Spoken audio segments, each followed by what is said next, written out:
Madame Revaud-Dallon. Merci beaucoup et tout d'abord, je voudrais vous remercier, Monsieur le rapporteur, pour ce premier document de travail qui est une excellente base avec des premières idées très intéressantes. Il était vraiment très important que nous ayons une discussion préliminaire avant la rédaction du rapport et je vous félicite pour la méthode. Je soutiens fermement la création d'un nouvel instrument. On le rappelle trop souvent, 90% des migrants arrivent dans l'Union européenne de manière irrégulière. Il nous faut des voies d'accès légales et sûres. Et puisque le Conseil ne veut rien entendre, je suis très fière de voir que la commission LIBE prend les choses en main avec ce rapport. J'ai quelques interrogations sur la mise en œuvre pratique du visa humanitaire auxquelles il nous faudra répondre.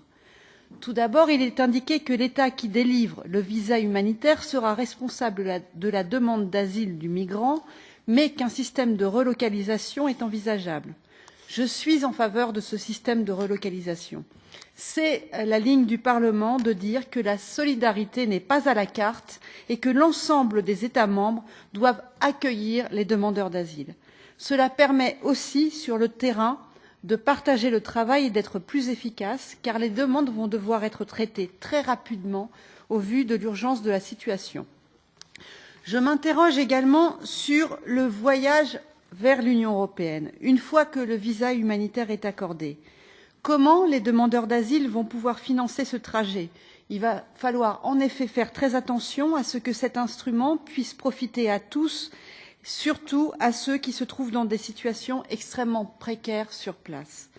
Pour finir, je voudrais insister sur la situation des femmes qui sont particulièrement vulnérables et je suis très contente de voir que la Commission des droits des femmes est saisie pour avis sur ce rapport.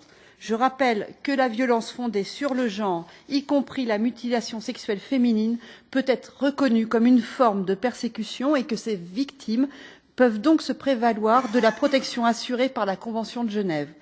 J'insiste aussi pour que tous les États membres, et donc leurs ambassades et consulats, tiennent compte de la dimension du genre dans les demandes pour visa humanitaire. Merci encore, Monsieur le rapporteur.